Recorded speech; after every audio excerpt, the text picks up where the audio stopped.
But they still get to know about the exam, and that's it. Yeah, it's not a bad idea to try it. Oh yeah, cool. That's very homework. That would be homework. Yeah. Okay.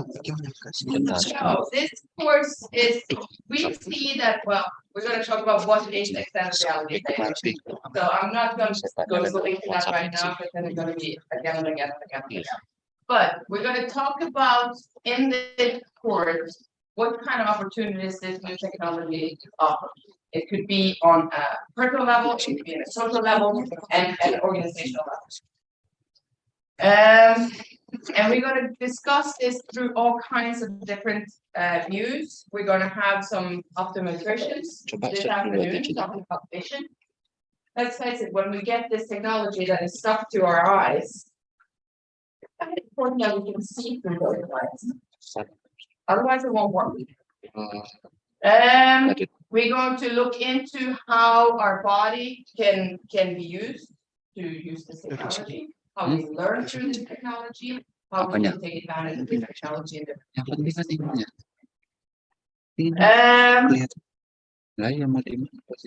So after you're done with this course, the idea is that you will learn and know something about the different technologies and what's out there, which human factors are impacting the youth, and also the opportunities and challenges, and important stuff like privacy and ethics. How much privacy do we have yet have left when the technology is on us and not around us? And of course, we're going to look into the current research in this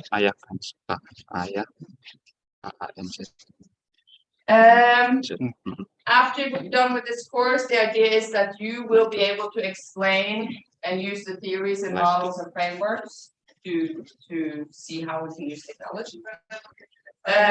Where can this technology be used to solve some sort of an issue or a problem? And identify the need for extended reality. XR is extended reality in different areas. Is it useful? Is it not?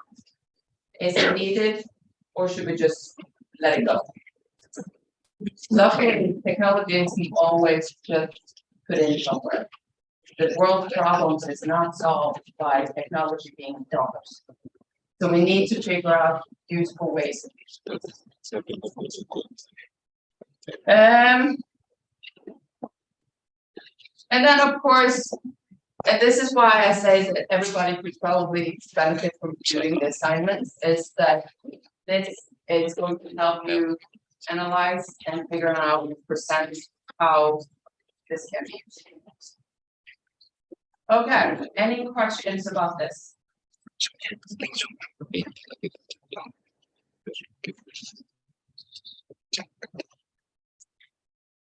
I love that here. Oh, okay. So what we're going to do? We're going to do some cases. We're going to have some discussions, which I hope will be more lively than a question. There was going to be industry presentation tomorrow morning, and then we're going to have some reflections during assignments. And I will. I'm very good at this because I've done it for many, many years. I'm very good at being quiet. Which means that if I ask a question and nobody answers, I will be quiet until somebody does. And you guys get embarrassed before I do. I guarantee it. Somebody needs to ask. Because this is the kind of course we need to talk, because we need to make this course together. I can't do it on my own. Okay. So for those of you doing the exam, that is your grade. So do work. So this is the schedule. So today I am going to talk about introduction to extended reality technology. I'm gonna have you guys do some exercises in class, and we're gonna have a break. I would think maybe 15 minutes at one point. Everybody needs to eat sometimes. And then after lunch, Rigmor and Alu are talking about eye and vision factors. That they will be on Zoom. From what I understand, they are also traveling, so they will do this class from an airport. Oh, yeah? Yeah. Okay. He's very, let's put it this way, when I was told that, I was not surprised. So tomorrow morning, we have showcase by industry, and Irving, you know who's coming? Yeah. Akasa Cara film. They will give some, yeah, they will show off on something on VR. Okay, good. And then after lunch tomorrow, we will have ethics and privacy, and that's Rose Palmer that is going to do that presentation. She's Professor of Ethics. And then you're stuck with me again on Wednesday morning, talking about the future of extended reality. And hopefully you will help me think about what the future of extended reality is by now. Because then you have to think about this for a couple of days. And then one of our brilliant PhD candidates, Lynn Dietrich, is doing a lecture after lunch on Wednesday on learning in through extended reality. That's one of those parts that we know more about, how we can use it for learning and training. Does this look okay?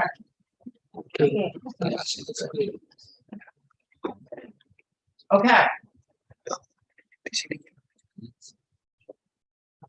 So what do we expect? What do I expect? I expect for you guys to turn up on time. Come to class on time. I know there's a group that is coming in a little late today, but that is good. I expect you to be prepared. There are some readings out, and you see the topics on what they are about. I expect participation. Like I said, I can be quiet. I know how to do it. So I expect that people answer and be part of the discussion. Because there are some interesting things here. Ask questions.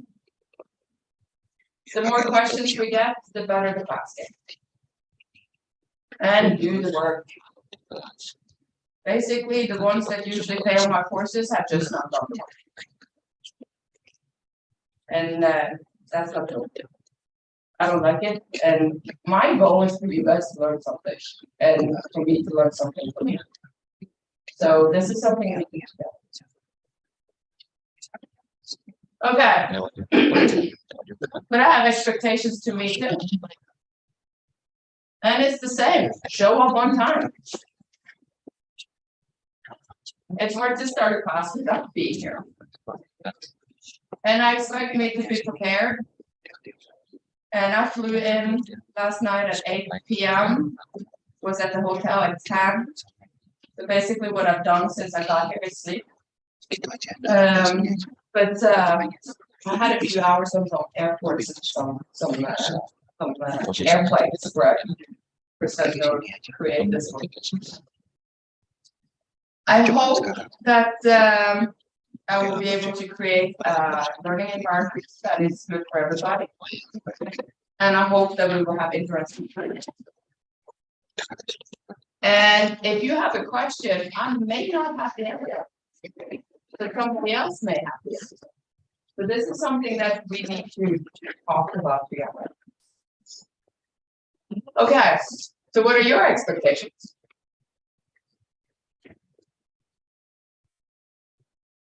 Oh, this is one of the times I'll be quiet.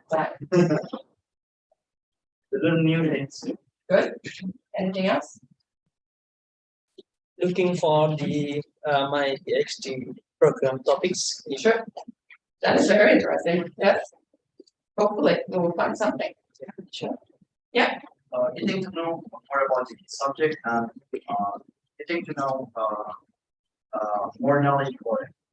Good. Anything else? I think I got 3 this time. That's quite good. Okay, so why did you pick this course? It's again funny. I Your encourage fault. my class to join this because it's in the I am teaching this semester the graphic and multimedia, and I think it's very related to your talk in the lecture series. That's why I say send about 24 students to join this. So you've been told to take this course. Yes. Anybody that hasn't been told to take this course? Everybody's been told. Not everybody. Okay, so have you ever used extended reality technology? Yes. Yes. Yes. How was it? It was kind of fun because I used it in with a PlayStation. Mhm. So I used it in a virtual reality, and I tried once to do some augmented reality of like developing software about a playbook like that. Mhm. That's my experience about extended reality. Yeah, cool. Then you probably can answer more questions than I can on the technical. Because I can't program to save my life, just so that's clear. Anything, and somebody else said yes too. Who else said that they've tried extended reality?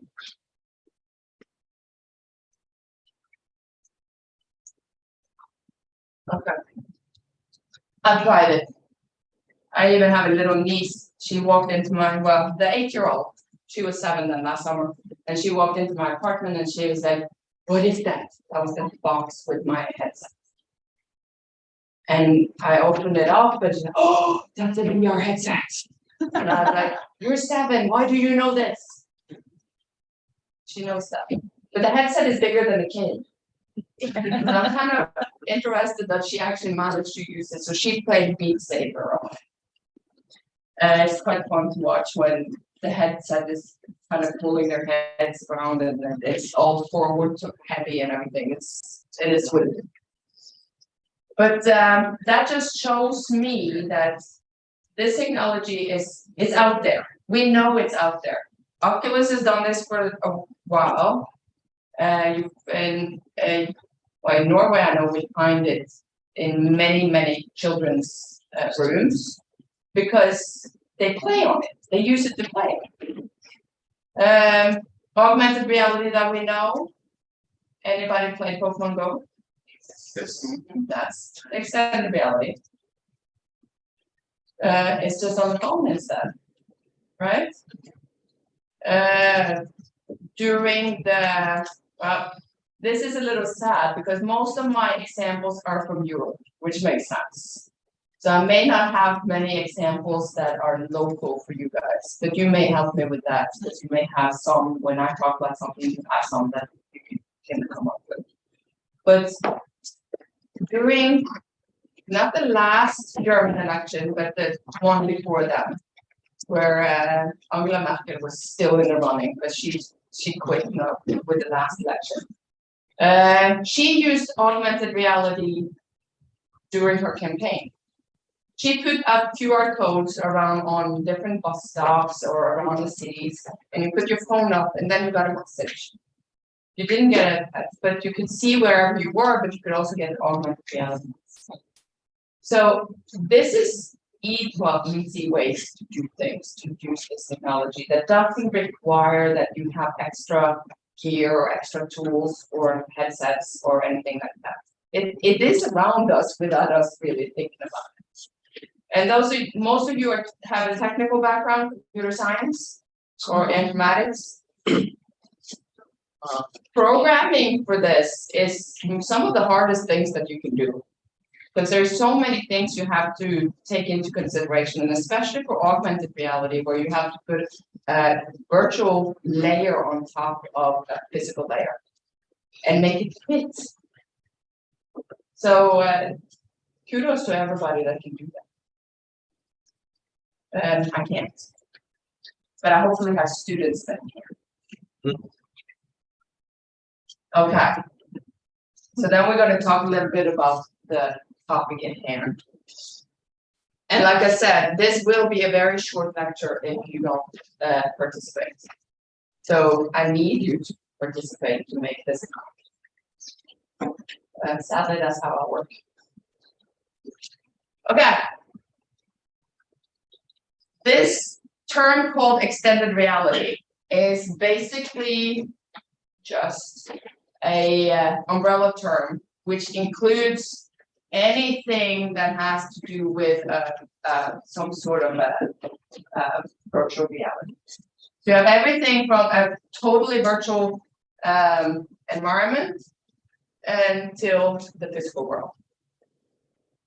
And if you notice, I don't call it the real world and the virtual world. And that comes from my background during my PhD. I did my PhD in virtual worlds, that time Second Life. You've probably heard about Second Life. Not many people use it anymore. But I met a lot of people in there that kept telling me, but Karen, this is also a real thing. Because that was people with disability. This was their contact to the world. They didn't get out of the house unless they had to go to the doctors or somebody took them somewhere. It took a lot of planning. So this was their contact to the world. So this is also real. So from then I decided there's no real world and virtual world. It's the physical world and the virtual world. And anytime I talk about this, I bring that up because I hope that will spread. But all in all, in between here, we have all kinds of different versions of this, right? So we have the physical world over there, then we have augmented reality where we put some virtual objects or whatever on top of the physical world. That could be, for instance, Pokemon Go would go in there. And then we have mixed reality. That is a HoloLens. The lady is wearing HoloLens. So she is seeing the physical world in front of her, but she's also seeing some sort of virtual object in front of her. And we know that surgeons are using this to train. We've done all kinds of imaging of a liver or a heart or whatever it is that they're going to do surgery on. And then they can together look at the same object through different glasses and work on it together in a virtual version before they actually go in and do the actual thing. And that would be awesome if there's a really, really complex operation that they need to do. The next will be that they bring that headset with them inside the operating room, and they can also turn around, look at the object over here, turn on that and look at it, while then turning around and seeing what they're seeing. And somebody is creating an echo somewhere. And then we have 3D videos in headsets, and then a totally virtual reality. And that is immersive. Where is the echo? Yeah.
ingin dengar suaranya juga kan?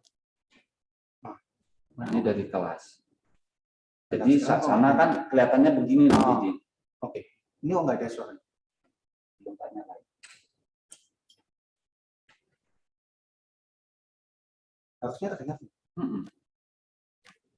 Dan sini mode. Tuh. Coba di stop video. Mana biar dapat suaranya. Soundnya sini. Soalnya sini. Soalnya sini. Nah, di sini. Disconnect. Oh, benar. Wah, udah benar. Tadi harusnya di ini kok nggak ada.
It's too much.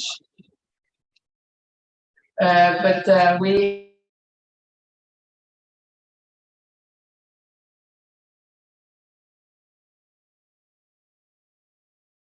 technology is what we call a disruptor.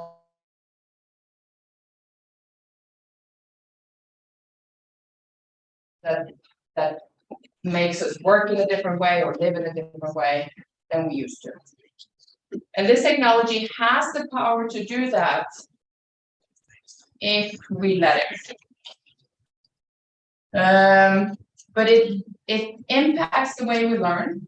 We know that children learn faster using this technology. We may shop differently. IKEA, you heard about IKEA? Yeah. It's they are using augmented reality where you can use it on your phone and check out where the furniture is sitting in your living room. Home. And then you can see if it fits. Right? So it's a way to use the technology to do everyday things. It changes the way we work. We have maintenance crews that can fix things or help fix things on a all platform, for instance, using VR technology, where there's cameras on the front, somebody's sitting ashore and can help them if there's something missing. And then you can see things through these, use this technology. We know programming teams are starting to use VR technology for programming tasks.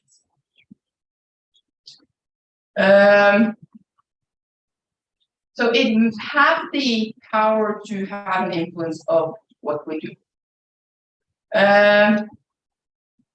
It can also help us train. In Norway, we are a sea-bearing country.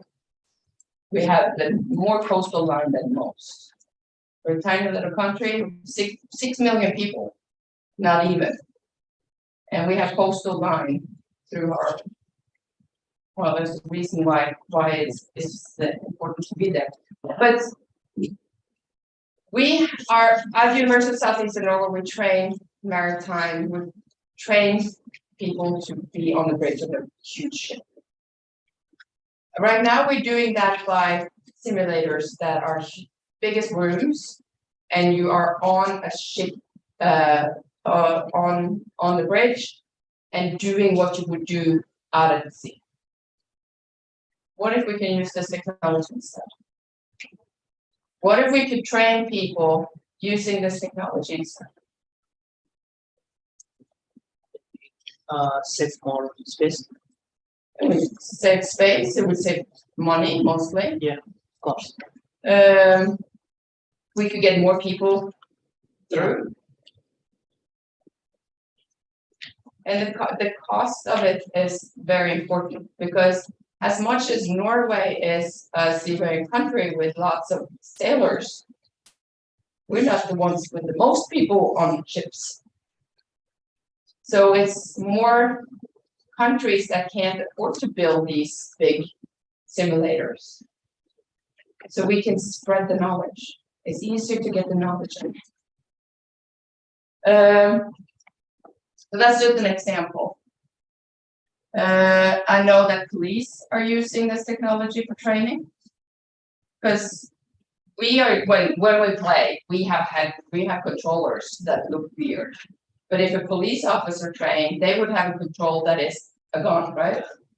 And the gun can be the same weight as a typical gun, but they don't have to shoot anybody or have any mishaps, or they can actually train without the fear of being shot, even if it's for themselves or for anybody around them.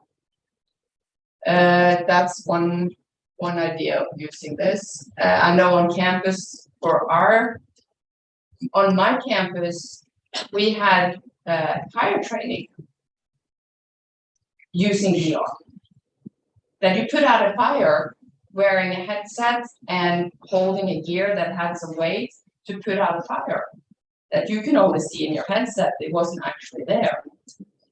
So this is ways to use technology to train. We may be able to use this technology to solve city planning. We're going to talk about that a little bit on Wednesday.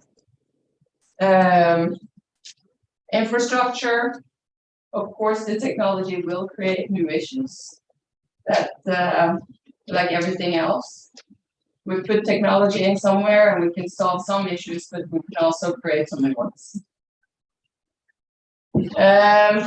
And then there's also ethical and legal considerations through this technology. We have, I don't know, Rigmor and Rose that you're going to here from this afternoon and tomorrow afternoon. And they are leading a huge EU project that is called the XR for Human. And we're looking into the procedures and how to create rules and what kind of regulations needs to be put in place for these things.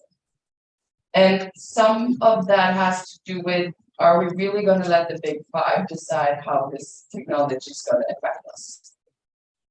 Like we've done with so many other things. Because let's face it, Meta and Google is running our world. And do we really want that to happen with the next generation of technologies? Okay. So you thought 1945 was soon or early. This technology is built on an idea that is from 1838. And basically, you've probably seen these in museums where they're holding it up and you can see there's the same picture twice. So you see one through one eye and one through the other eye, and your brain puts it together tomorrow. And knowing Rigmor, she will probably show this later on today. And I stole it from her. So this is technically the same idea that is still being done. It hasn't changed. It's just that now we can have videos and we can have live pictures and we can have stuff going on that doesn't stop us from going further. And now you understand why you need two eyes that work to be able to get this to work for you. If you don't have two eyes that work together, it won't do anything for you. Anybody been to the movies and tried to see a 3D movie and can't? It's the same issue. We get these glasses and we put, well, some of us need to put it on top of our glasses. They have different colors. It's a green and red, or blue or red. And it doesn't do anything for them. That's because you don't have a vision, have eyes that work together. You have to have their eyes work together to make this stuff work. So the idea is there. Have you seen these before? Yes. Yeah. I grew up with this. This is the same thing. When I was young, I had said something similar. Yeah. There's some pictures of me. Yeah. Yep. So you clicked on that one and it's gone, right? Yeah. And you think there's pictures, well, there are pictures all around that circle, but there's 2 and 2 of the same picture. So you see it in 3D. Yeah. So I grew up with this. We saw Disney stuff on there. It was quite fun. So this is the same idea. It's just this is, well, we would call it analog these days. But back then it was technology. So we've seen these. Okay. So many of these that we see today are built on the same idea from 18. See, I don't have the right idea either. 1838. So we see color. We have now mouse motion in there. We have sensors, eye tracking sensors. There's an idea now that they're going to be able to have sensors under the headset so they can see your mouth.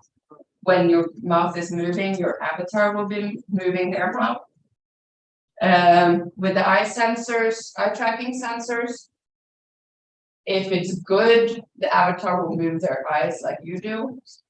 But a lot of times, it's mostly that you track where people are seeing. And we've seen that on websites, right? We know why we create a website the way we create a website, because we know where people watch first. Where do they see first, and where do they see second? And then we put the items that are most important where we know that they see first. Same idea. And then we have traction of hands, and the Oculus, you can use your hands without controllers. You just have to set it up first.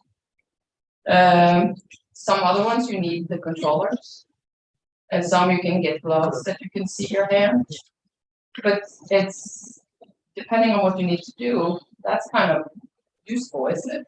If you're going to practice how tight can I turn this screw to make it before it breaks, there's a calculation in the headset, but if you need to use a wrench, or you need to use something to do it, you need to be able to use your hand, not with this controller thing. There was something I was about to say. I lose track sometimes. I will be back to it. Okay. But the issue right now is that most of this is commercially driven. So the ones that are developing this technology are people or organizations that wants to make money. Meta being one of them. PlayStation is doing so, Sony is doing this. We know that. Did they manage to put up a date for their new headsets? They've been pushing the date for that a couple of times already. It might come out soon. The Google Glass has been announced that they're working on it, but we don't know when and if it's coming out. Oculus is working on theirs. Meta is saying that they're using all kinds of money to create a metaverse, whatever that means to them. I think Ready Player One is their idea, that they want the metaverse that we will actually spend our life in, stuck to technology. I kind of hope they don't get there, because I'm not sure I want to. That day I'm going to change the career to a ski bum or something. So we need to figure out as a society, as well, you guys as programmers, what do we need to do with this technology? What do we want this technology to be? And hopefully after we have had all of these lectures over the next 3 days, we may have some ideas of what we want to do and what we don't want to do. Okay. So what do you see as advantages for this?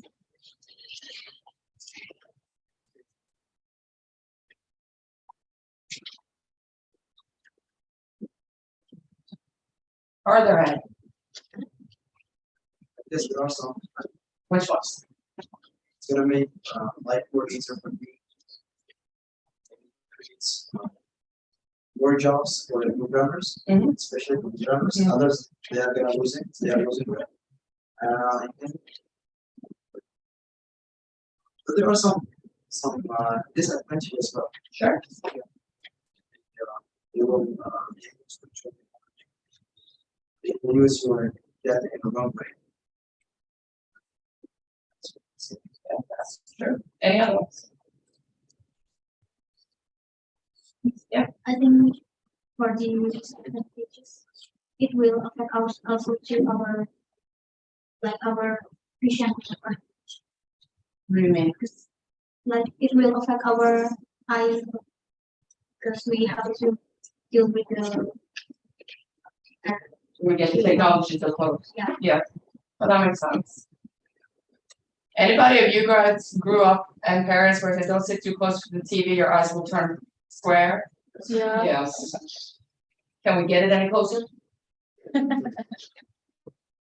That is very true. I think Rigmor and Alan will talk about that a little bit this afternoon. Because they have done some research on how it affects our health. Not only who can use it, but also how does it affect us. So they will talk a little bit about that. Yes, anything else? It won't affect us at all. What do you think?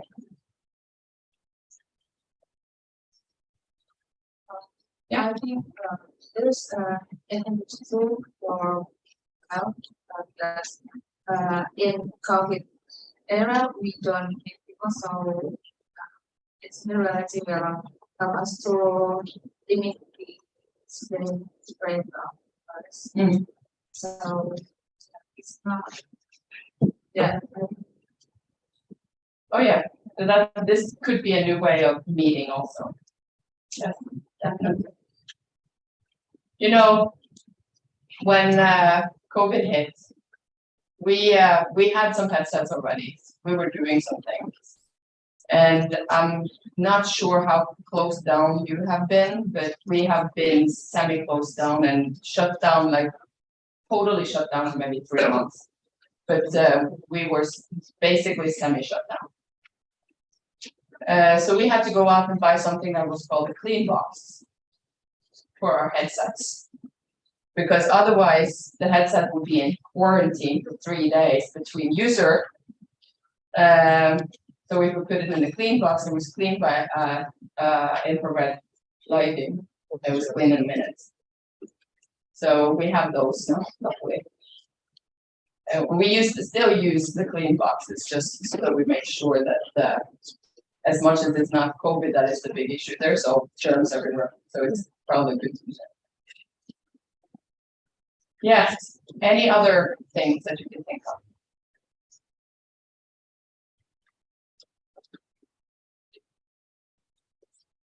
Well, I have an example, because actually I remember when you said this. I don't know what you've done for classes, is it Zoom or is it Teams or whatever you've done using classes during COVID when we were doing classes online, or we did meetings. We went from meeting physically to everybody meeting online all the time. And something that has afterward been taken or been termed as Zoom fatigue came up. We got tired using the technology because we sat there and stared at the screen all the time, totally all the time. I've never had so many meetings in my life. So in that first 3 months after we were told to stay home, because we were going to do not only regular meetings that we usually do, but we were going to do all kinds of social meetings and coffee and breakfast, and everything was going to be online. And we sat there and stared at that screen. And meetings were in your calendar from 9 to 10, from 10 to 11. There was no breaks. Yeah. So eventually we learned to say, I need a technical break. Because you couldn't sit there and stare, even though it was different meetings. The brain works different when we sit there and stare at the screen than when we are here. I like the physical classes more because then I can see you guys, I can see your faces, I can see if I hit home or not. On the Zoom class, what we've talked about now, and we've spent about an hour, I've probably been done in 15 minutes. Because there was no faces, no nothing, there was no response, right? Yeah. I have a PhD candidate now. Her name is Snow. She just started in August.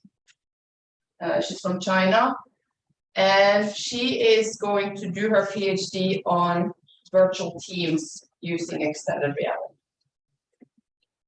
Because with Zoom virtual teams, we know that we experience fatigue. Will the same happen with this new technology? Or is it useful? Can we do other things? So we don't know. Nobody has looked into that yet. So that is one thing that we're going to look at. Lynn, that you're going to hear from on Wednesday, she's probably going to talk about this, but she is looking into how to train teachers using extended reality technology. I have a PhD candidate that is looking into marketing using this technology. And I talked to somebody this morning, but it was tourism is using this technology. So it's out there. It's not that it's not out there, but we don't necessarily know the impact and what can we do with it. I was the examiner of a master's thesis in Norway, and they were not using extended reality technology, but they were using drones to check fields in sub-Saharan areas. She was from Ghana, I think it was, and she wanted to take this technology home and use it in agriculture. But what if you can use a combination of a drone, artificial intelligence, and VR, where you can do this and calculate where you need to water and where everything's going well, and maybe there's other things that comes in. So this technology can be very useful. And I'm going to say this before Rigmor gets to say it later. There's some issues with it. And one of them is made by men in their 20s, for men in their 20s, with perfect vision. And most of us are none of those things. So we need to be able to make it more inclusive. And that's some of the stuff that we're working.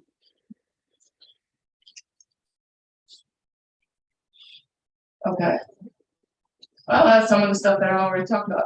So accelerating education and training. We know it's being used there.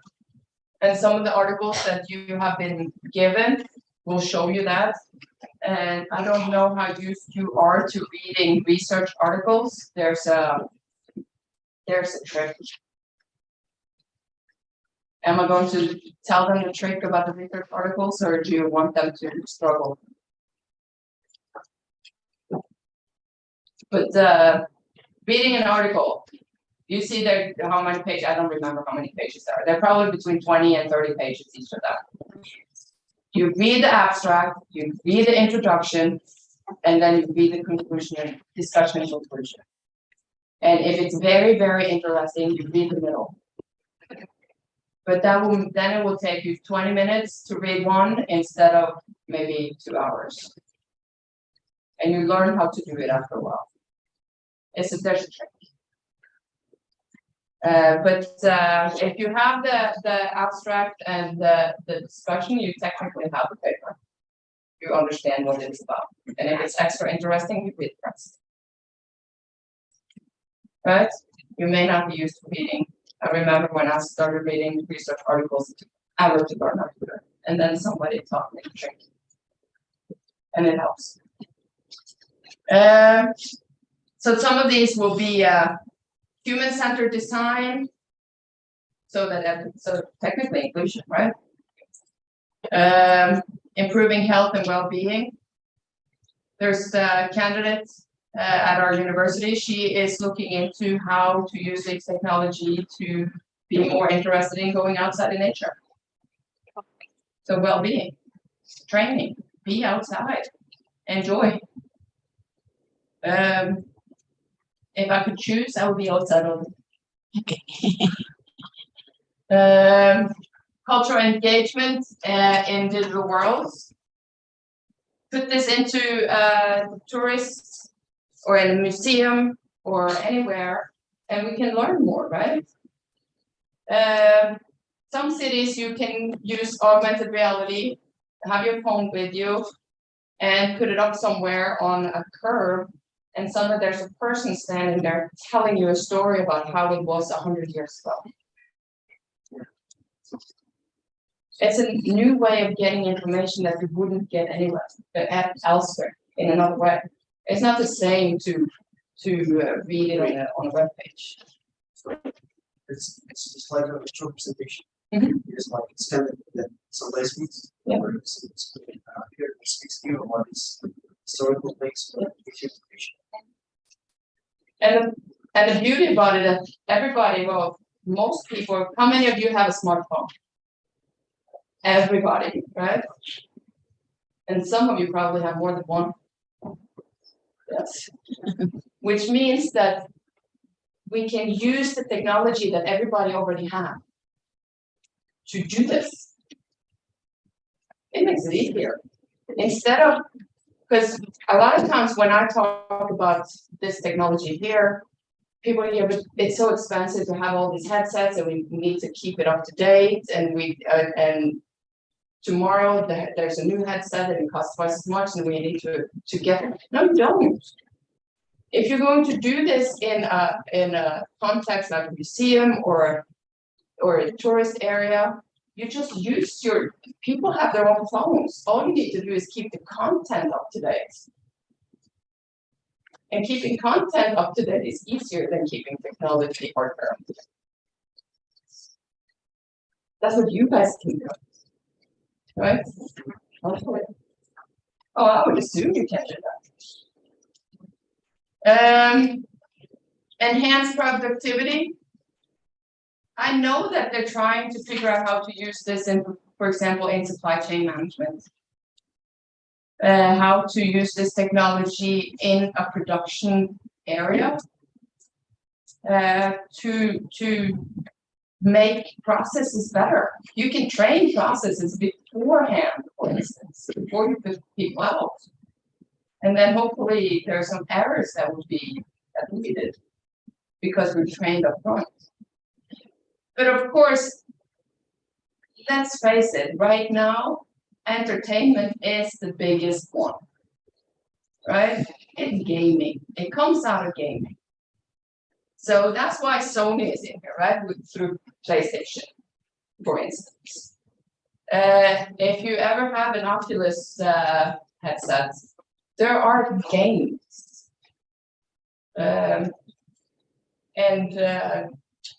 My 8-year-old, she was like, she wanted to play Beat Saber. And I didn't really understand why she knew what that was, but that is a game that she's heard about. So she wanted to play that. So this is what we do. Watch movies. Although I'm pretty sure that I would get sick watching a movie in a headset, but that's not the point. So cyber sickness is an issue here. And if they don't talk about it today or tomorrow, I will bring that back up on Wednesday. Yes. Okay. So why do we use this? And you see, I use immersive technologies interchangeably with extended reality technology. And technically it's the same. It's just the level of immersion. So it gives us the freedom to be anywhere, to do anything at any given time. Technically. Usually you need internet. Yeah. Yes. But it gives us a new level of mobility and flexibility, and the cost is usually lower than it would be if we have to create these huge simulations. Airplane pilots use a lot of time in a simulation. I'm not sure I want to take them all the way out of a simulation, given that I just spent 24 hours traveling across the world. So I'm quite happy that they are well trained. But at the same time, it's maybe there's something that we can use this technology for that also, for instance. There's potentials, there's also limitations. Not everybody can use this technology. Not everybody wants to use this technology. About 10% of us don't want technology anywhere close to us. But it is what it is. But this is interdisciplinary. Nobody can do this on their own. So a gamer is it needs somebody like me that can talk about the human factors of it. I can't create anything without you guys. Because I need programmers that can program this stuff. And I also need people like Rigmor and Alan that can tell me about how can we develop this technology so more people can see it. I need educators to tell me how to best train people through this, how will people best learn using this technology. So nobody can do that. Nobody gets good on their own. That also applies to this. And if I'm going to create something that is specific to a discipline or to an area, to an industry, I need people that knows that industry to be able to do it.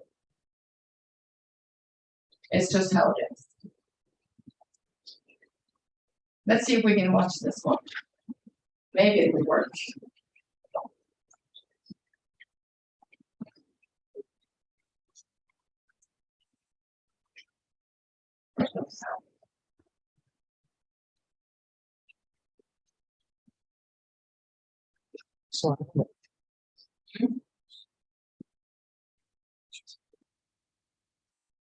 No sound.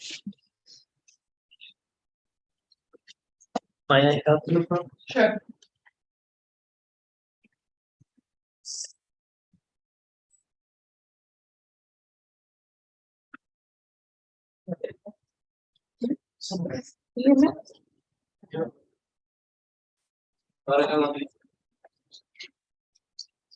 I call for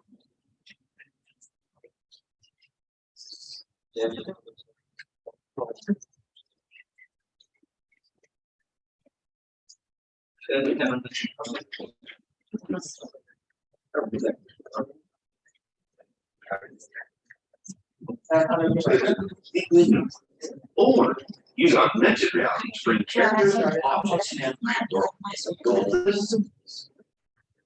This is a way of innovate. You'll see our digital creation.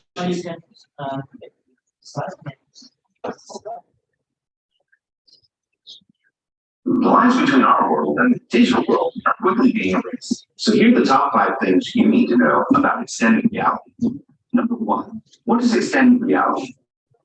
Extended reality, often called XR, is the ability to explore imaginary worlds as if you're actually there and can visibly share parts of those worlds in real life. Put on a virtual reality headset and the world disappears as you're transported to a completely new one.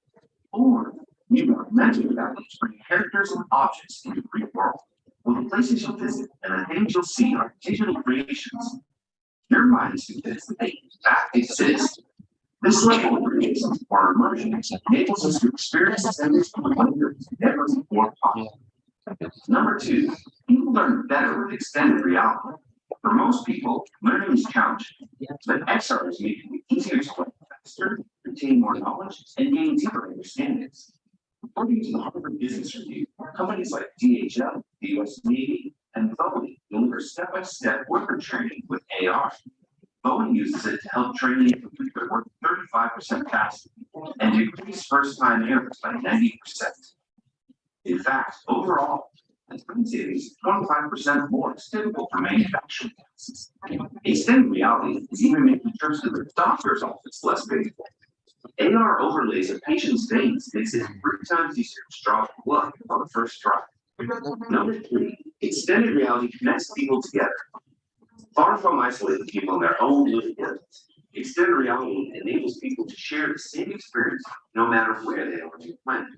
People can attend concerts with thousands of their fellow fans or share experiences with their friends and colleagues as if they're in the same room. Want a new approach to team building? Why not try it on the bridge of a futuristic starship? Shields up. Zero even uses augmented reality to connect field engineers with experts back in the office to increase their efficiency by 20%. and their first-time fix rates by 67%, leading to their customer satisfaction rates rising to 95%. Number 4, extended reality tells the best stories. Who has a dream of stepping on a holodeck and getting transported to a fantasy? Or traveling to a far-off location, or to the beginning of space and time itself? With extended reality, these stories can not only be told, they can be experienced. Extended reality is converting incredibly complex data and ideas into stories that all people can understand and participate in dramatically improving outcomes. If showing is better than telling, then doing is better than showing. Number 5, extended reality is essential for your business. Many companies use extended reality to reduce costs, create efficiencies, increase safety, and intensify employee focus. By 2025, the extended reality industry is estimated to reach over $110 billion. Retailers know that 40% of customers will need to pay more for a product if they can experience it in AR, and that 61% of shoppers prefer to shop at stores that offer AR. In fact, 71% of shoppers will shop at a retailer more often when it offers extended reality experiences. Online shoppers now use extended reality to download holograms of products from companies like Wayfair and IKEA and show them in their real homes. And some service companies are seeing returns of $20 on every dollar invested in extended reality. In the past, you might have seen these headsets and movies from TV.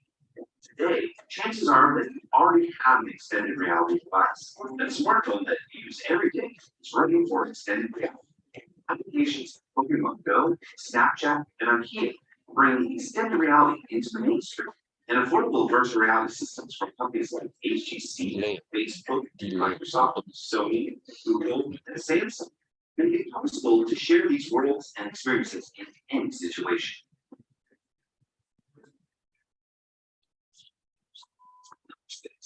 Bonus. Dogs use extended reality. They're dogs, but it's not hard to imagine the day when a human's best friend joins them in the virtual world. That's a good dog.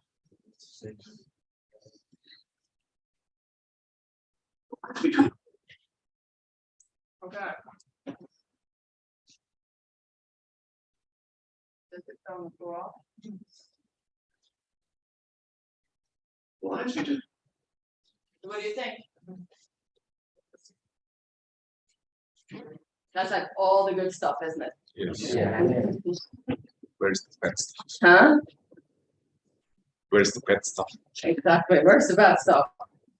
You will learn about the bad stuff over the next couple of days. But this is what it can do, right? So if everything works and everything is awesome, that's where we're going to go with this. But of course, that one is the lyrics. There's none of the bad stuff in the video there. But it also shows us that it's there. It's closer to home than we have thought of. And it won't really go away anytime soon. So it's up to us, and especially up to you as programmers, to figure out what to do with this technology. To create technology that is ethical, takes privacy seriously, and inclusiveness. Okay, so these are some of the big companies. Of course, now it should say Meta. Every time I say that to my students in Norway, they keep asking me, do you mean the metaverse or the evil company? So, and this time I mean the evil company. But the metaverse and the evil company sometimes is interchanged. Okay, I'm thinking it's time for a little break. Can we do 15 minutes? Is that okay? Okay. Yes, because you guys need some air and I need some air. And then we're gonna do an exercise. Yes, 15 minutes. So yeah, we will do 10:35. Okay. 17.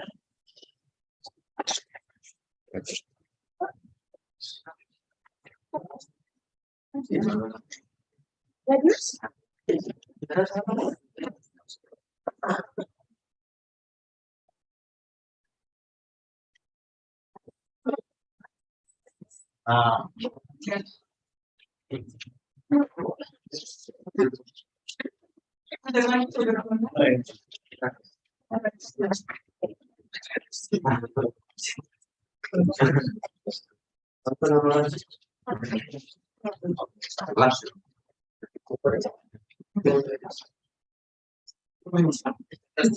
Pakai lah, udah dikasih. Biar nanti kan udah jelas pada.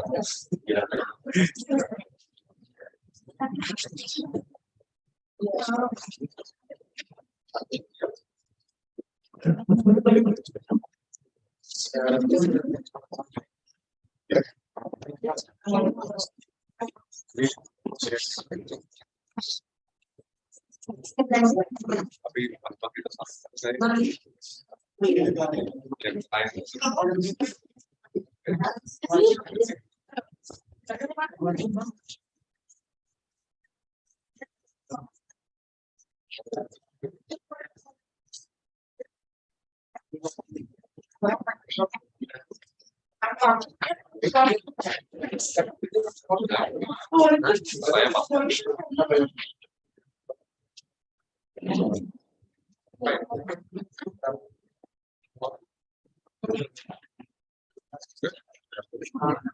saya yang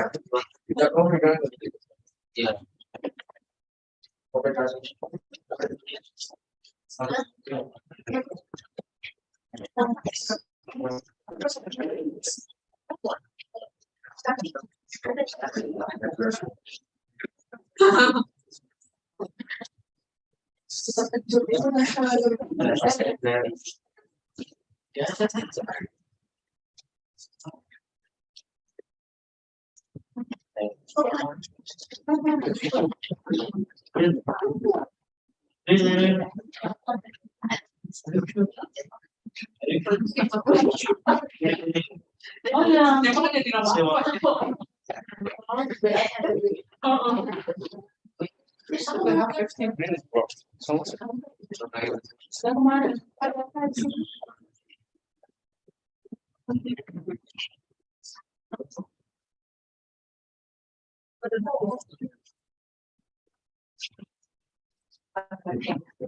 Kamu pernah kamu tidak boleh Pak.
Tapi keluar kan.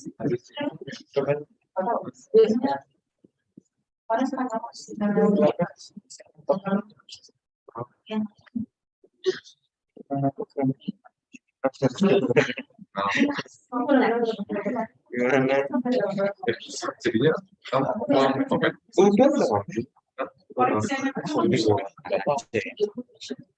kok bisa ada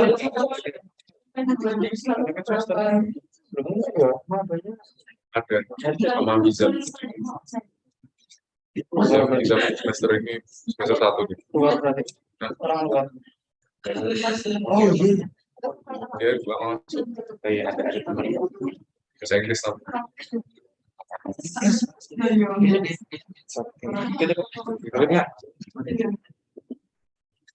nggak di luar guys.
Yang mana yang ini? Yang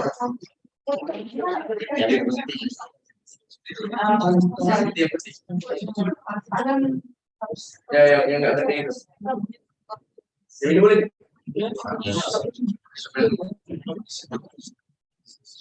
Ini nggak detachable.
Yes.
We're still missing a few.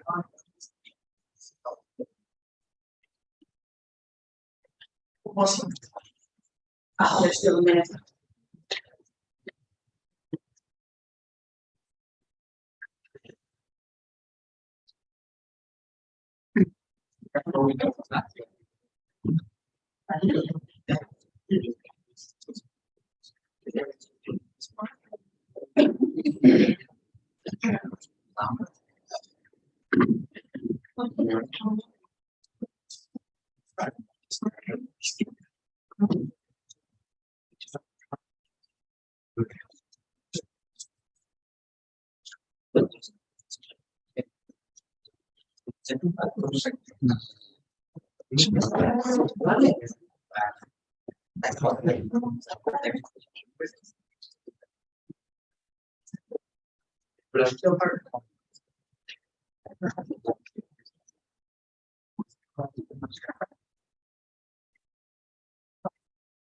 Okay, then we will get started again. Okay. Did anybody get any aha moments or what do you think so far?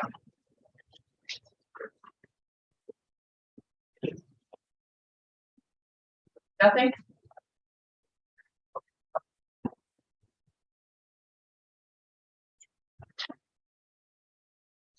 Well, nothing can There's something that can be developed using this what's called technique. This technique. So I am still thinking what it can be in the future. How it can be developed something in the future.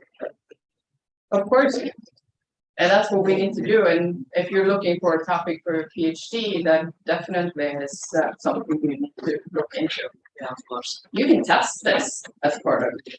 Just find an application area that would fit and or that you're interested in, and you can test how it works. Anything else?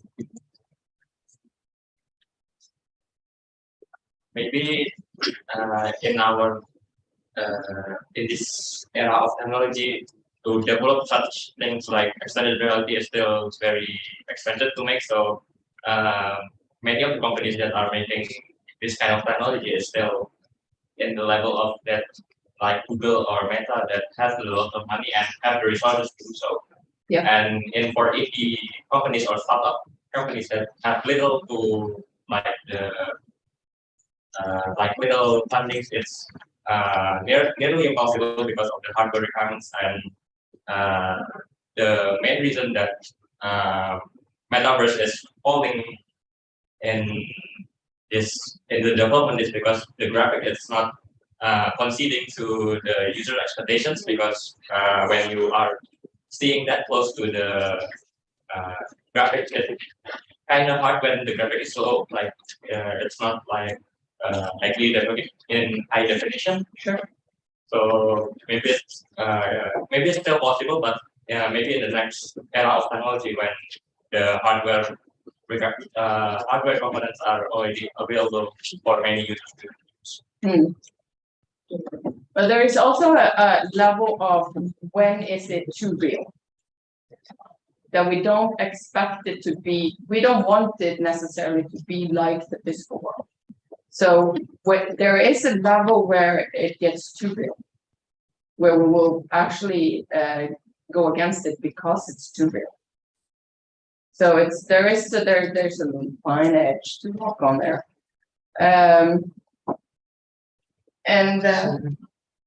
But the issue right now with the technology is the hardware is actually there. We have the hardware, we have the headsets, the technology is there. Content is what we're missing right now. And that's some of the stuff that you're talking about, that it's so hard to develop. It takes time. There's so many issues about making it so that it works. We're used to having all these cues when we're walking around in the physical world. If you're going to have those and create those in the virtual reality, how easy is that to do? It's not. So there are some issues still. But the reason why we are talking about this is basically this. Because there's all kinds of money in this technology. Right? They are, like right now, we're investing, the market size is 26.4. We're talking $1 billion here. We're not talking million, we're talking $1 billion. And by 2030, they believe that there will be $345 billion in this industry. So we have to pay attention of what's going to happen. From any viewpoint that you want to look at it. If you want to look at it from a developing standpoint, if you want to look at it from where we're going to put this technology in use, any which point you want to look at it, from the government side, from the university side, from the personal side, it's here and it's growing. And it's growing substantially over the next few years. So we are in a race. We just need to be part of the race. Before we go for the exercise, Karen, can you just discuss a bit on that? It's said that the market will be huge. Yeah. But in Indonesian context, we have tried to develop this not the extended thing that immersive. We have some experience in doing the VR to support the business of design interior. And then it's just one project that is not so easy to go in the industry to have that application used daily. Sure. Okay. And we have developed the VR to teach the future teacher for student with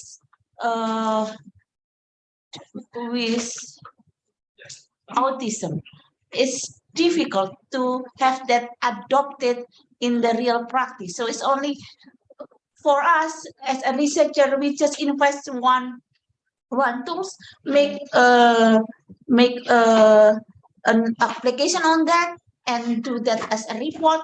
That's it. Yeah. So to have that come into business we don't see the way. So we see this is impossible in current situation that we deal, because the device for us to adopt expensive, and people not really familiar with that, or say in the education context or in the industry. So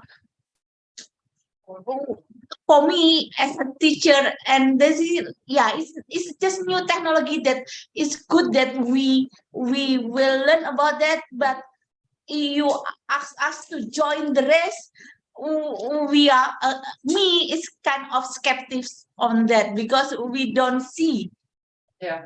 No, I any, understand. yeah. The train is leaving the station. So this is where we are right now. These are, of course, on worldwide numbers. Okay. So local contexts will also always differ.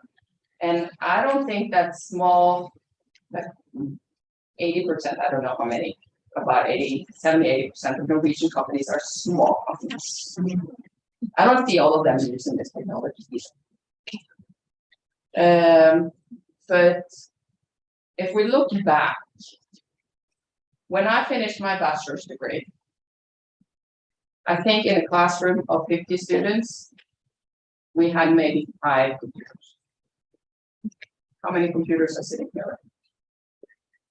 Right, and that's only the ones that are open, that I can see, right? There's probably some in a backpack here and there. When Steve Jobs came out and said, "This is the phone you need," and those were expensive, they're still expensive, right? We have them now, 20 years later. So I think that is part of how when the technology is being introduced, we all see, okay, so that would be nice, but how we're going to use it. Yeah. And of all the things that I have with me on this trip, and I'm only staying here until Friday, so it's not that I'm staying for a long trip, but I have things that needs to be charged. But all the things that I have to have charged, it's my phone. I can do everything on my phone. My one panic was that I would run out of power on my phone before I got to Jakarta yesterday, because I needed to show a QR code.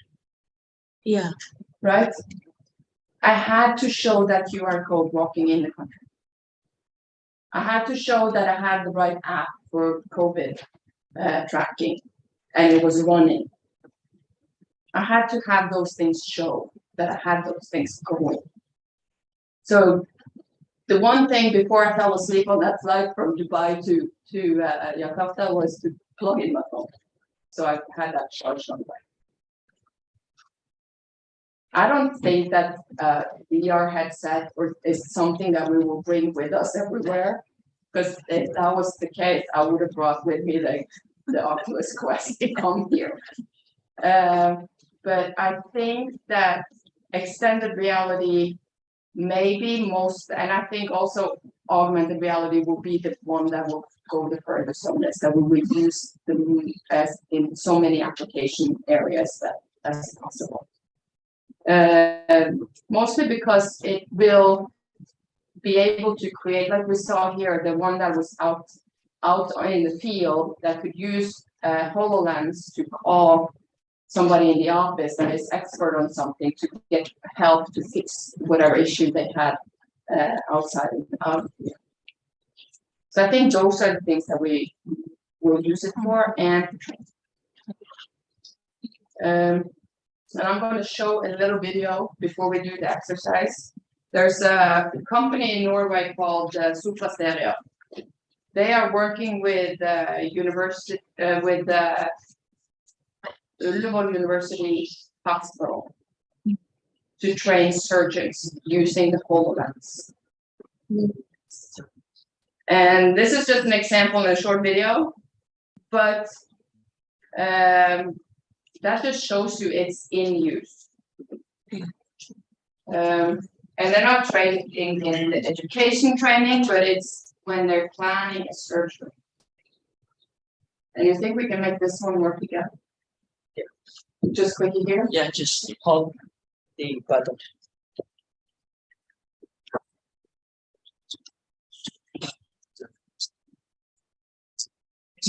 I'm trying to start it off. It is the But okay. I don't have to. You see this? I love this. Okay.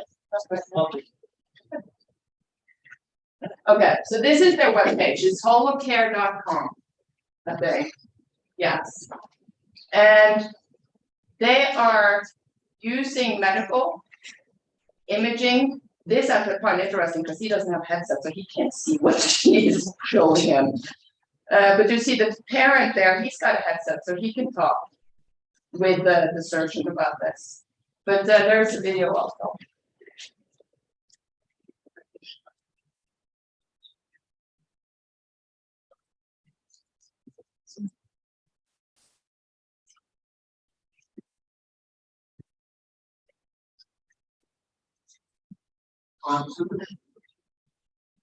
Based on mixed reality and 3D technologies, these innovations help doctors and surgeons increase patient safety and provide better treatment. Holographic computing can improve the way we visualize medical images and 3D. With HoloLens technology, we give orthopedic surgeons X-rays. This technology will change the way we make the diagnosis and carry out orthopedic surgery. Sharing, interacting while planning a heart operation saves the medical team valuable time and makes difficult heart procedures less complicated. Having the ability to do patient-specific 3D models during surgery and track the tools with virtual models increases patient safety and the effectiveness of the surgery. By utilizing HoloCare in treatment of mental health issues, we can even reach those who are unreachable by teleporting the therapist directly home to the patient. This allows us to connect with our patients and help them in an entirely new way. HoloCare is a unique example of a collaborative innovation project led by SOCRACID and using expertise from Oslo University Hospital's Intervention Center and local hospitals. HoloCare is building a global cloud platform, and we are eager to invite partners to join us and define the future of healthcare. Okay, so that's just an example of what can be done and is being done. So it's not just a futuristic possibility. They are doing this. So every year when I teach this class in a little longer version, we invite Superstereo to present. So this year they had multiple projects that they were presenting. And this is the most beautiful city in the world, by the way. Just so that's said. This is Bergen from the east coast, the west coast of Norway. This is my hometown. Okay. So I'm going to leave this up, and in groups of 3 or 2, depending on if you find a person that is willing to speak in a group, discuss these questions, and then we will talk about it in a session afterwards. But try and think about what this means and what you can use it for. And we'll talk about it in 20 minutes. I'll leave it up so you can see it. You don't have to write it down. Yeah. Please make a group. Yeah, move around and make words. Yeah, and discuss about that. That means you have to move.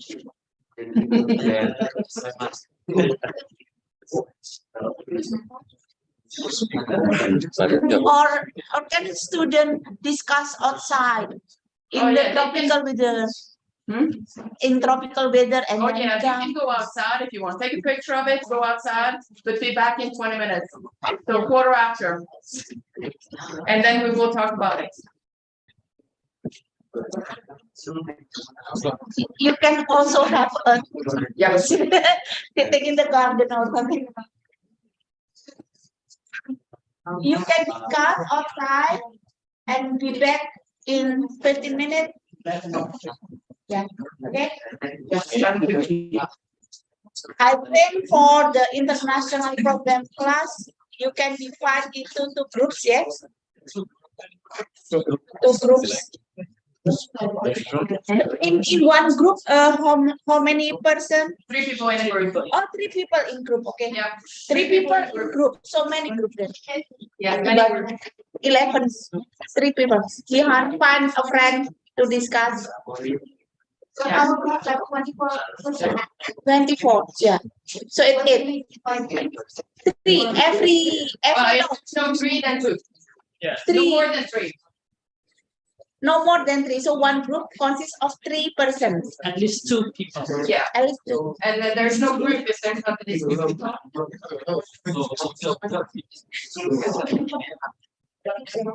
They should be that one.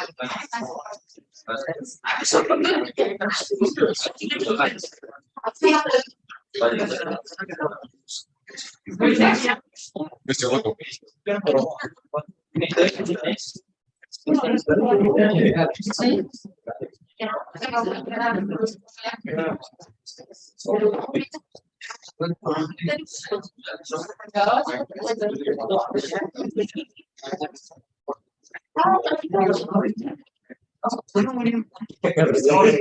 Belum masuk. Pertanyaan ya.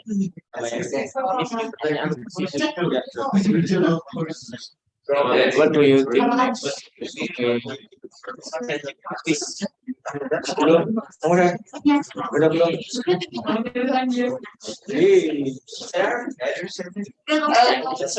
Everything okay? 7-0. Why is it?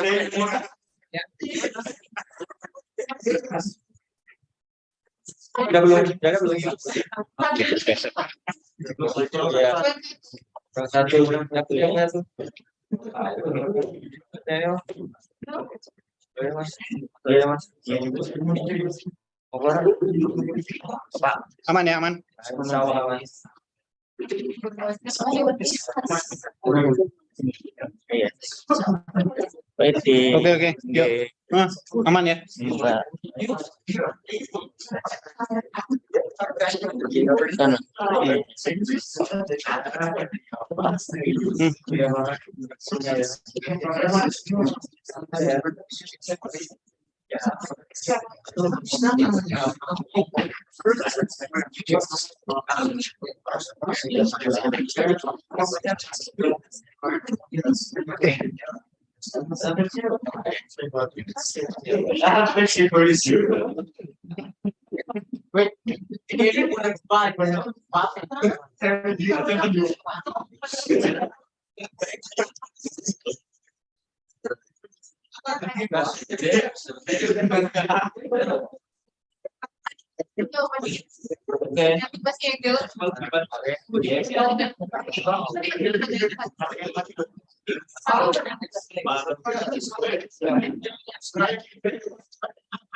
Oh, nomor 3 menurut saya. Dari nomor 3. Oh iya.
the king.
Keadaan manusia itu lah sih. To help people to develop dangerous most control violence. Kalau itu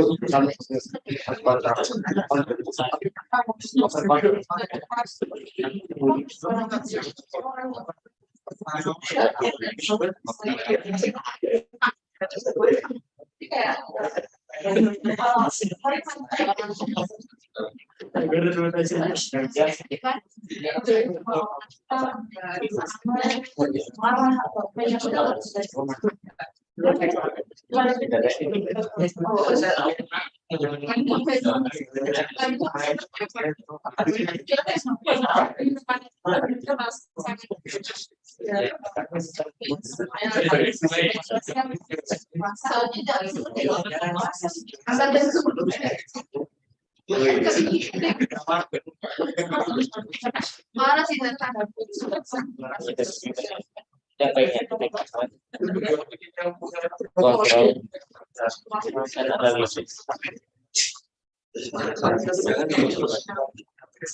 Kemarin Januari ke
itu zaman nomor kita.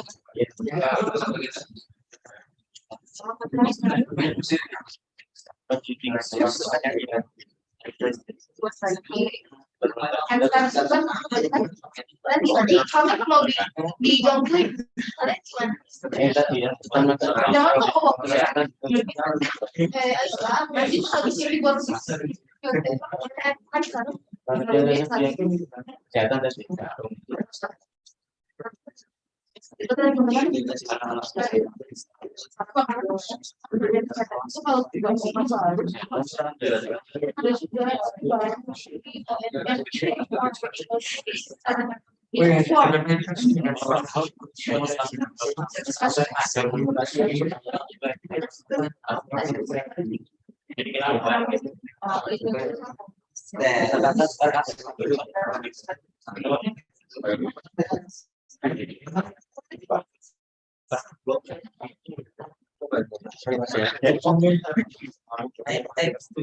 kalian mau dari para Ingat ya,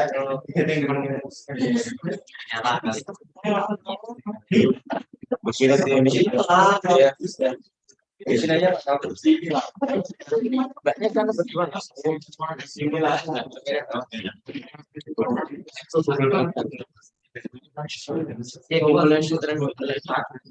sekarang dari kendaraan semakin ini kan ada itu perempatan tidak ada trafiknya.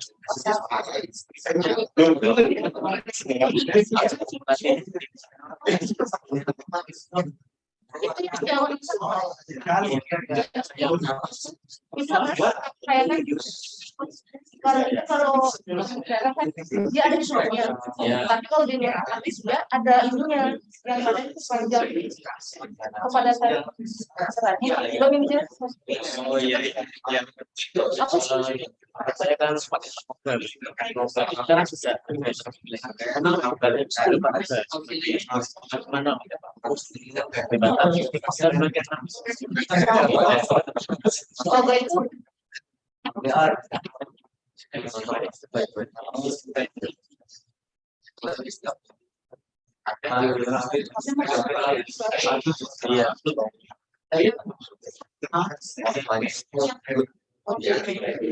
Jadi jawaban nomor satu yang tadi.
It sounds like you've been discussing. Yeah. Okay, let's start with the first question.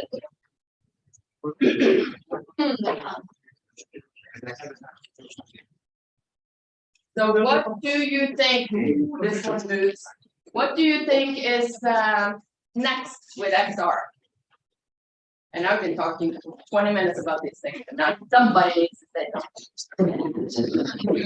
Okay. 1, 2, 3, go. Yeah. After we discuss this, what do we think about next XR is combination of XR technology with AI. Okay. Like, for example, like I have XR with this room that I can see the real time of this room, and then we can predict with AI what an ideal type of room, like that desk is not important, we can move that, and then or something that this extended reality can tell you about what you have to put something in this side of room or whatever. So I think AI with extended reality will help for prediction or what else. That's a good idea. You had your hand up. I need to use control traffic light on the road.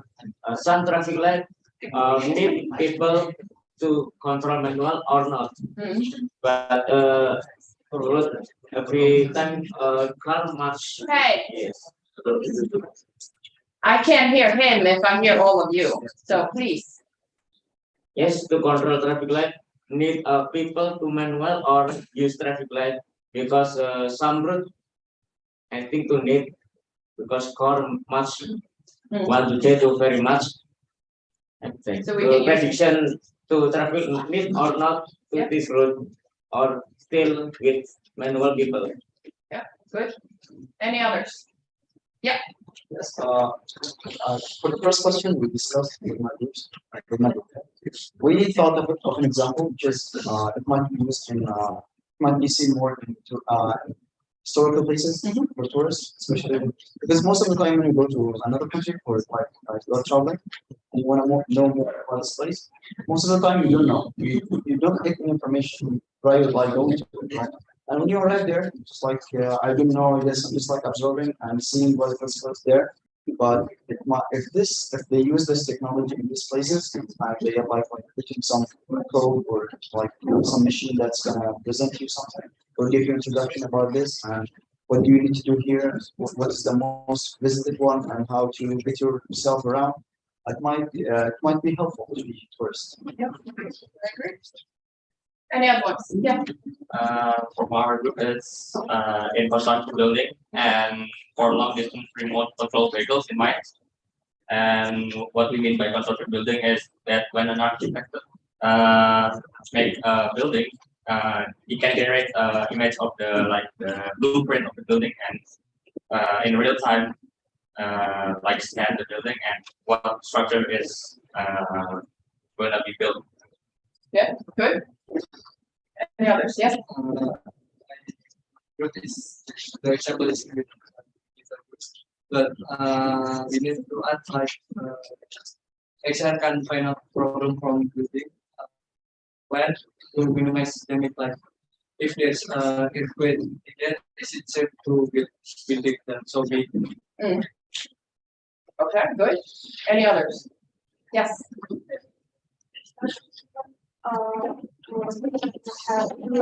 You need to speak up a little bit. Maybe from XR, Yeah. the human work will have new dimension. More reality.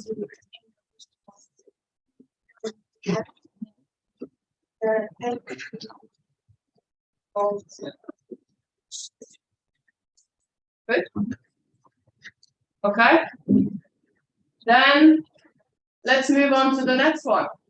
What do you think are the challenges of using XR? Yeah. I think the challenge using XR is about the security because there's a thing that technology is really has a chance to exploitable and have vulnerability. So the challenge is security. And for my concentration as a digital investigator, maybe the challenge is about how to examine the XR technology itself and make it analysis and make it report. Yeah. That's it. That's a good idea. Yeah. The enforcement and sensors are not properly responsible, so sometimes there's lag or something. Sure. That is a challenge. Anything else? Yeah. To come to the first question, I think challenges is that we have to save more cost for the exams, and we have to spare more time and then the accuracy of graphics processing, because if there is a error, it will be fatal for our construction. Yeah. Good.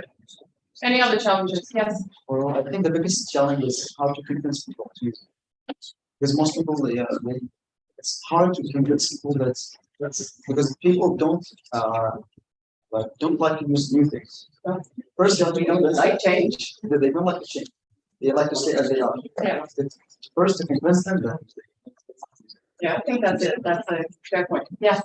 I think the challenges can be for people who cannot be fully immersed in the XR technology, for example, who are blind, and will make the technology exclusive to certain people, as well as people who don't want to use the technology or who cannot use the technology because of some limitation that they have. So I think it would be a great challenge. Yeah, that is definitely true.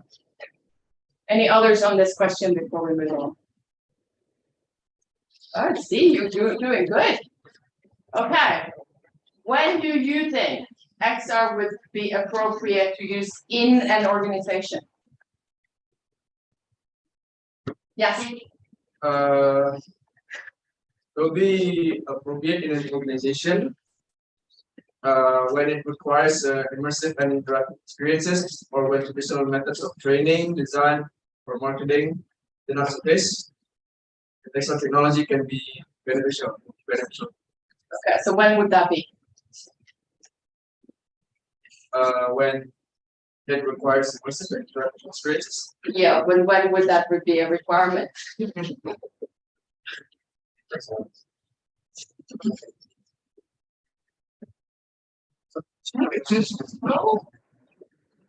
Please tell me you didn't use ChatGPT.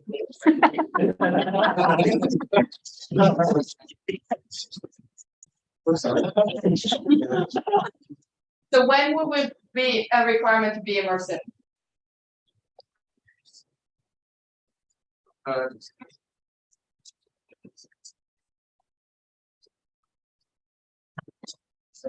When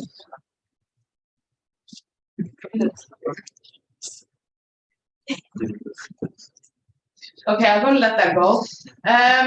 Anybody else? Yes. I think it will be in 2030 because we need to that in 2030 it will be more complex. The technology is developing, but it is in Indonesia, but it will be much sooner if it's in another country like Indonesia is still a developed country. It will be probably in 2030, but in other country that is more, it will be more sooner. Yeah. So I understand that the question was kind of a little confusing. Yeah. In what situations would it be needed to be immersive? Yes. Maybe when the environment is hazardous or complex, such as construction site or manufacturing site. That makes sense. That makes perfect sense. That's a good idea. Anything else? Yeah. When you have to be. Hmm? When you have to be. Would it have to be? In what situation would that be? Like, there's a complex issue that requires to use that technology. Should use. Yeah. That's true. But that we can say about any technology. But when it's something that I don't need, I don't need to use. No. If I want to do a certain jobs and that jobs involves using that certain technology, I will just use it. Yeah. It's not about that. Anybody else? When would XR be appropriate? Yeah. When it will be provide what people need, so that's the way I'm gonna use it. I will try operating organization, and it will be minimum the risk. That is true. It will definitely minimize risk for bodily harm or for making mistakes. You can train. That is very true. Anything else? Anybody on this side of the room? When would XR be appropriate in an organization? Yeah. Yeah. That's the other side of the room, but that's fine. Yes. That's point to choose best solution. Choose maybe example with your other how to use the app to give solution to the best. Yeah. I think that. Thank you. That's a good idea. Anybody over here?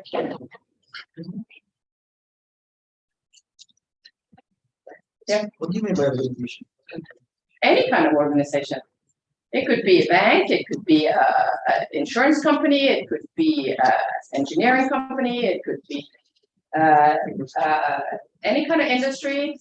It could be for a nonprofit organization. So any kind of organization. Maybe when they want to provide new experience to the customer. That could be, definitely. Your example before of tourism, that would be appropriate, wouldn't it? Mm-hmm. So all of what you've been saying, and if you notice, I'm not telling anybody that you're wrong, because a lot of these things we don't know. And some of these ideas I really think that it's going to happen, and some may not happen, but it's still good ideas. And we don't know. So, what do you think are the opportunities and the dangers or challenges of XR technology and or the metaverse? And then I'm not talking about the evil company. Then I'm talking about the actual metaverse. So what do you think? We can start with opportunities. Yes, Provide new jobs. that they could. How? So by creating new people, example, programmers or something. Yeah, definitely. So the programmers, we will need more programmers, that is for sure. But that is independent of XR, we will just need that, period. But on the flip side, it might take away some jobs also. Yeah. So we can have both sides of the coin on that one. But what I think, not only for the engineers and the programmers that would create new jobs, I think it will create new jobs in areas that we don't know yet. A lot of times technology does that. It takes away some jobs because things get automated or we do things in a different way, but it then would flip around and create jobs that we didn't know, that we today don't know will be in existence in 5 years, 10 years, 15 years. Yes, anything else? Yeah. Maybe it will make more effective for teaching or economic process like self-employment process, and then also it will help a lot in entertainment lives, and then it can also make people more easily socialization with each other. Definitely. It may create a new social environment, that's for sure. Yep. Anything else? Yes. Okay. The opportunity maybe to human to control and analysis. So one thing to change maybe over control to believe on the future. Yes, nice. Any other opportunities that you see? Yeah. Opportunity, but for the day. The dangers. The dangers. Well, you can go with the dangers, that's fine. Social isolation. Like some people will disconnect from the real world. Well, that is definitely an issue. So where we are talking about how technology may create social environments, it might create isolation for some people. Where we're really disconnecting from whoever is around us. But we see that with all kinds of technology, don't we? This is why, as much as I have a PhD in information systems and should think that technology is going to save the world, I don't. I think that the technology, independently of this, we need to be careful how we use it. XR technology goes into that same category.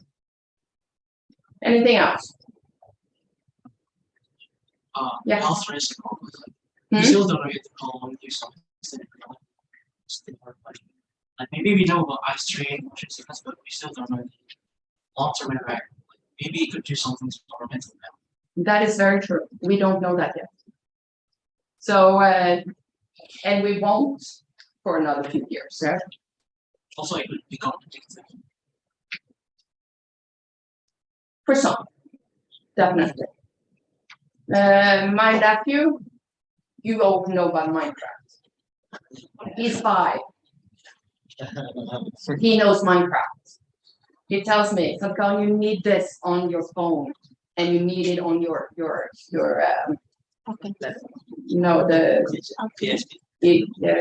the other one. Switch. Yes, the Switch. And I have downloaded it. I don't see the passage, but he does. But he has also understood that sometimes that is too much for him.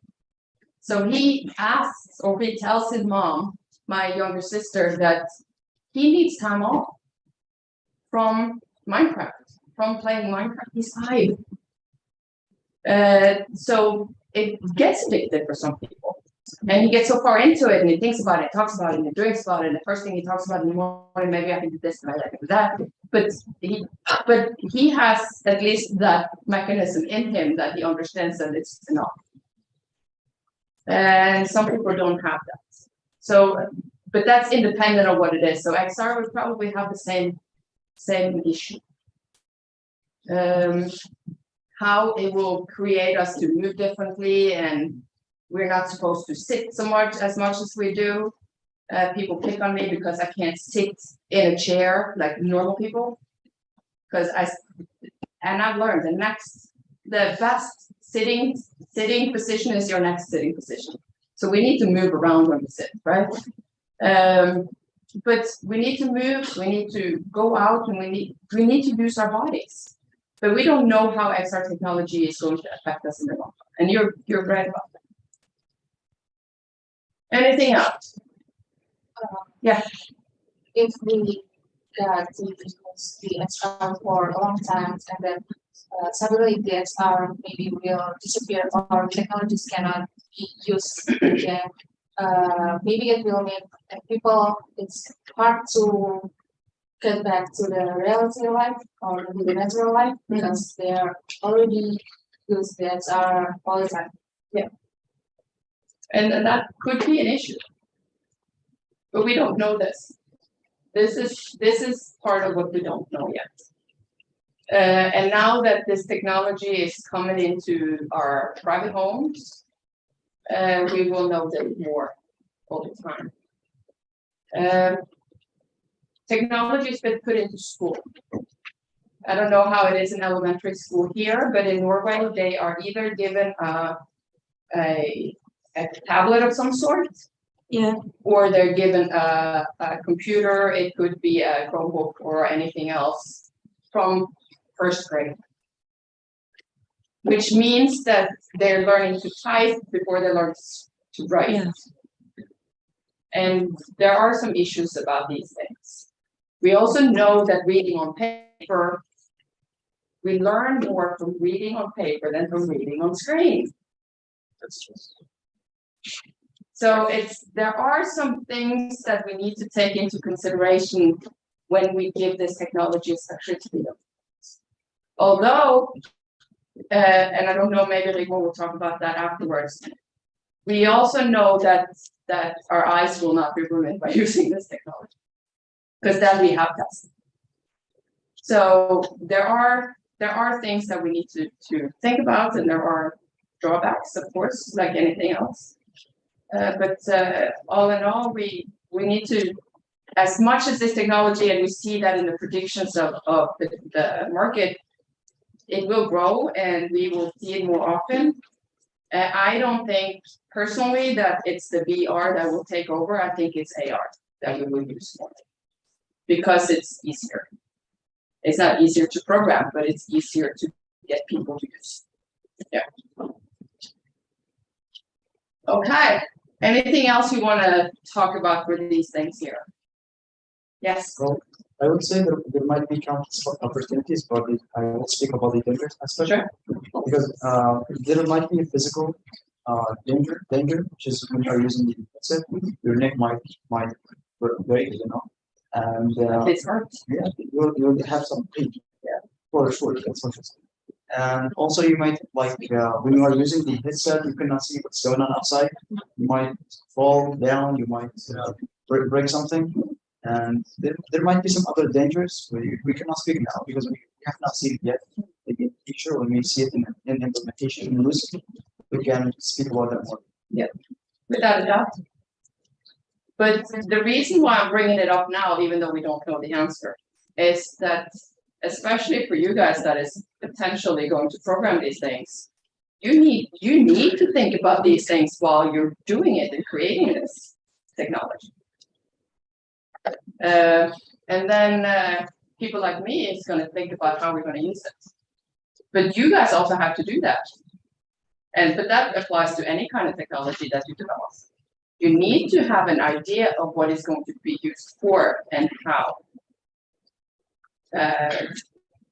Although I have a feeling that some of these tech companies are just making things up as they go.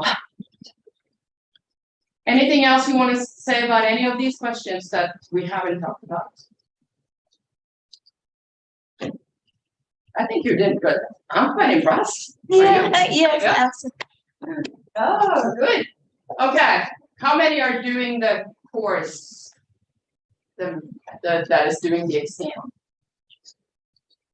Is it all none of you? Magister. Master? Program. Nobody? The magister Okay, student. 1, 2, 3. 1, 2, 3. That's it? Master 4. program. High up so I can see you. Okay, so there's a few. Yeah. But the rest of you, actually, this is, and I suggest to do this for some reason, even if it's not to be graded. But it's to think about, because the idea is, well, first I'm going to just show this. The format is a 10-page paper, and that's including everything. So that doesn't, it's going to be posted on the Google Classroom. But it's not a big thing to do, but it's something to do. And that includes front page, table content, references, and if you need an appendix, which I don't see that you need. But the idea is to do an in-depth study of an XR phenomenon, which means that you get to pick your content or context yourself. So if you want to talk to me about it during these few days, that's fine. And these questions are just examples. So this is not that you have to do any of those. Could be, not limited to. Does that make sense? Yeah. So you are still in control of the phenomenon you're going to talk about. But you have to go out there, search for literature. Don't use Wikipedia. Or ChatGPT. Because half the time ChatGPT does not know what they're talking about. But sometimes it hits right on, but you still need to have a reference and they don't know the reference. So go out there and do a real search.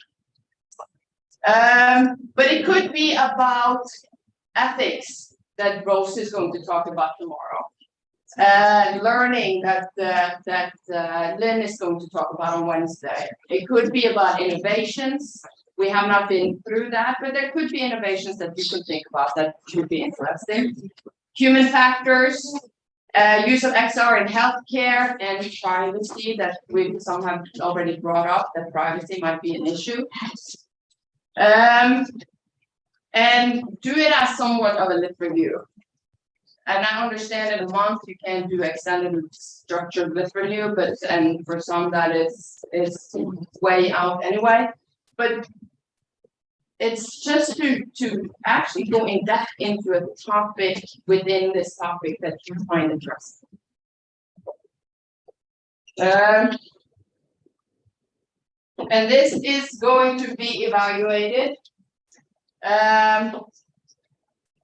through that it's clear what you're trying to find out.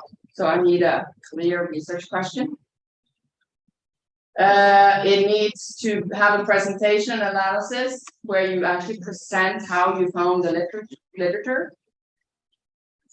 Even though we can't do an extensive lit review in a month or just for a tiny little course, it's you need to at least understand what you've done. And you need to show me that you understand what you've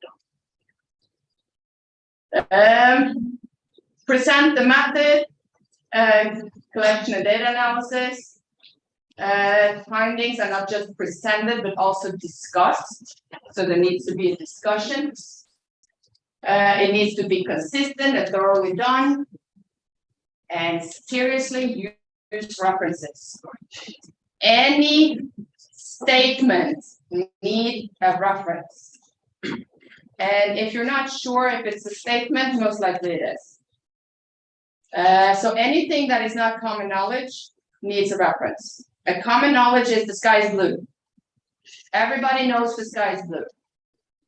Even if you can't see the sky, you know that it's blue. Right? So we don't need a reference for that. Anything else needs a reference. So it's better to put an extra one instead of one too little. And then some reflections.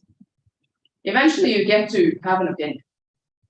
So have an opinion and be bold about it. And if you notice, I wrote on the first page maximum 10 pages. When I do this course as a master's course for a whole semester, I say it's maximum 30 pages. And my students always ask me, so what's the minimum? And Good question. And the answer is, and it will also be for you guys, that's not a problem. Because it's to keep it short and concise within the maximum that is the hard part to do. So doing this in 10 pages, that is going to be hard. So this is the structure that we need. We need a front page, and it was on the other page and what needs to be on there.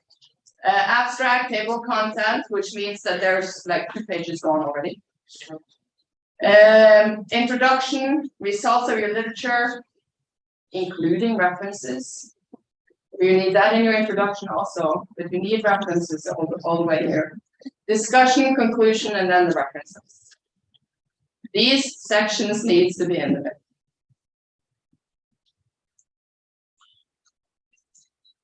Any questions about this? And the deadline is March 27th, about 3 weeks, at midnight. And I'm assuming that Irving will put up a submission room in the class. And your PowerPoint slide already in the classroom? No, but I will post them. Yeah. And the exam will also be posted there. There's a different document. Yeah, everything will be there. Okay, so just before we take break, if nobody has any questions right now, the reason why USN gets to talk about XR, USN being University of Southeastern Norway, is, and all of the ones that are teaching through this 3-day was part of this group. We have a research group called iNotes, and you find us on LinkedIn, and you find us on the USN webpage. And this is one of the few, if not only the only one research group at USN that is across all 4 faculties.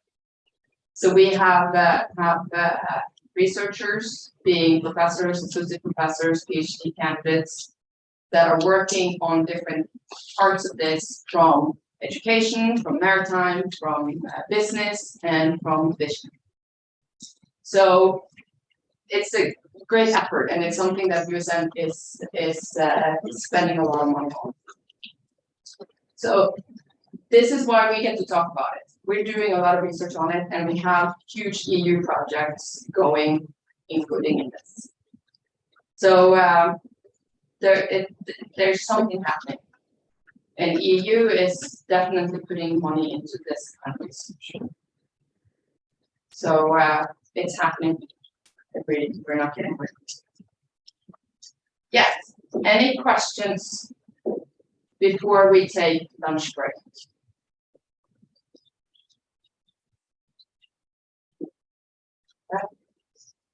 Then we will be back at, is it 1 o'clock? Yes. Yes.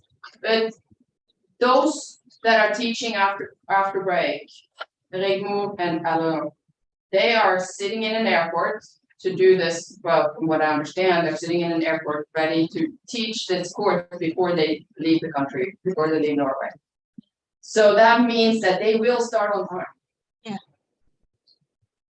Hopefully our technology will also be with us, but they will start on time. So be back on time. So 5 to 1 would be perfect. Okay, catch you guys later. Yeah. And the room will be in the next across building in the lab. 3 S3. I will check. On the online Yeah, and then 3 3909. this room or building or Star extension for venue for the class room 3. or room 309.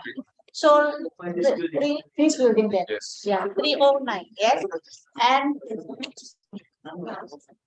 yeah, we will move to other room later. Yeah.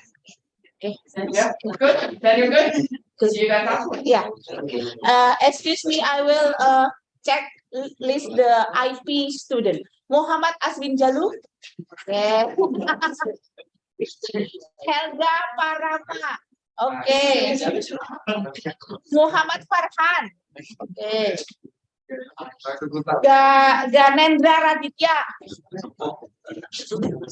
Farel. Okay. Hudaifa. Muhammad Arif. Okay. Nadia Reva. Muhammad Zaki. Zeka.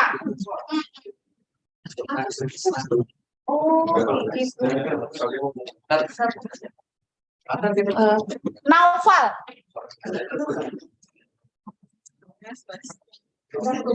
Anggito. Tadi ada Anggito ya. Adrial. Diva.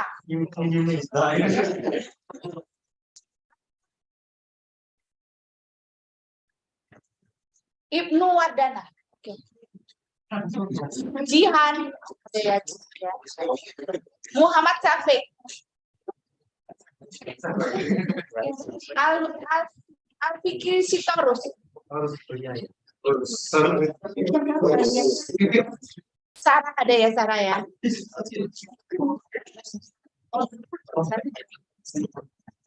Sakib.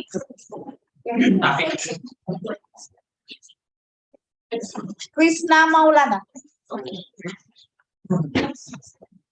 Abdullah Yahya ada ya. Dea ada. Ya, oke Dea. Can you guys letter 5 minutes to 1. Okay?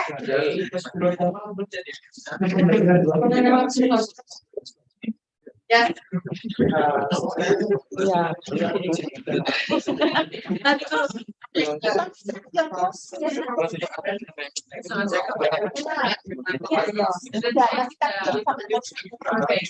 Tapi kalau kita double device.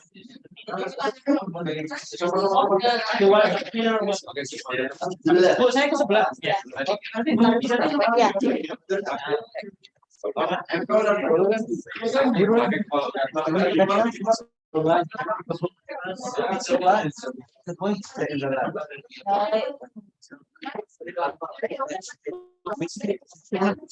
Ya, there, oke. Miss, itu harus datang ke kelasnya, kita boleh join di kelas kita nggak tahu nanti, tapi sarannya masih di kelasnya. Thank you. Untuk tugasnya tadi, semua sudah Dikumpulin aja. Ya, siapa tahu dapat aja tuh bikin over 1 halaman itu kita bagian itu cuma 1 halaman bukan. Introduction, ya toh. Discussion itu cuma bikin opini. Yuk, latihan yuk. Terus yuk. Satu toh, pilih inovasi atau pilih penerapan. Yuk bikin. Itu kayak jurnal, Mas. Tapi jurnal singkat. Gemastik. Ya, gemastik.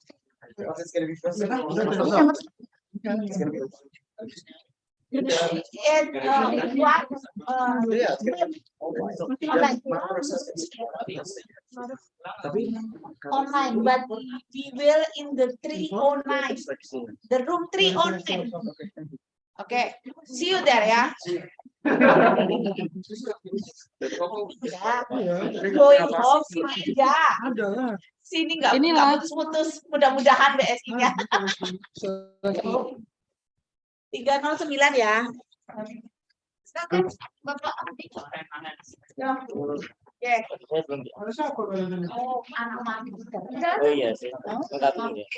Itu yang IP bos. Oke. Belum.